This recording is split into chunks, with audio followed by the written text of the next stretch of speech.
Alright, it's that time again. CN anniversary is almost upon us once more, and we've had confirmation that the Royal Navy will be taking centre stage this time. So, let's try and make some predictions on who will be the headlining UR of the new event. Let's start with the elephant in the room. Every previous CN Annie has been headlined by a battleship. From Nagato to Bismarck to Richelieu, New Jersey, Vanguard, Bismarck again and finally Alsace, it's always been a BB. With that said, I believe the most likely pick is a Lion class. These were meant as follow-ons to the King George V class, intended to make use of the extra wiggle room from the escalator clause of the London Naval Treaty, that the desperately needed KGVs didn't have time to account for. They started out broadly similar to their predecessors, using the extra 5,000 tons to up the main armament to 9 406mm guns, the speed to 30 knots, and slightly increasing the physical size while keeping the great armour values of the KGVs. In 1942, the design was revised based off wartime experience to improve range, seakeeping and torpedo protection, ditching the redundant aviation facilities in the process and also losing a little bit on the speed. On the off chance it's not a battleship, maybe we could get a Minotaur class light cruiser. These were a late/post-war design, meant to make use of the newest in development dual-purpose weapon systems, and were a sort of consolidation of different light cruiser types. With 10 fast-firing 152mm guns and 16 torpedo tubes, it would have been formidable as a traditional light cruiser.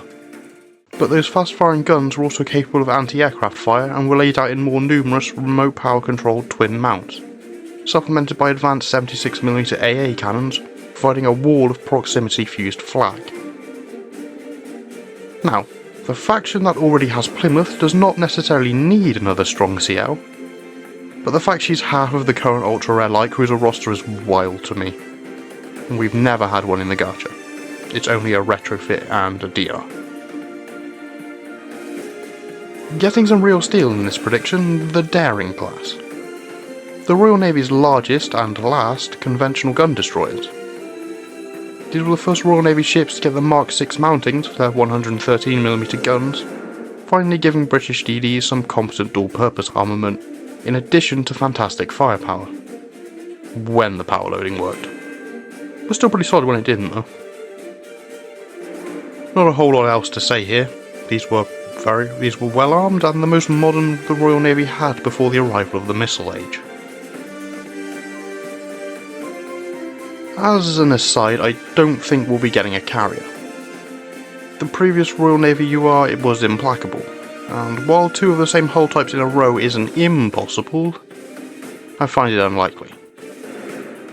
They're not short on options though, between implacable sister ship Indefatigable, up to 3 Audacious class and up to 4 Malta class.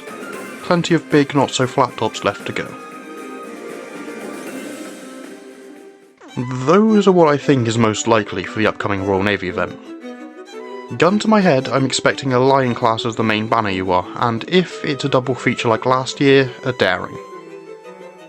All of the previous Tufas have had the shop UR be a destroyer, so I believe it's a pretty safe bet.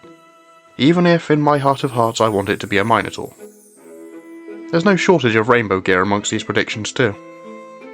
Both the Minotaur and Daring guns are advanced, fast-firing weapons that saw historical service. And if we fudge things a bit, we could see the Mark IV version of the Lion guns, which also followed the fast-firing trend, although these never really made it that far into development.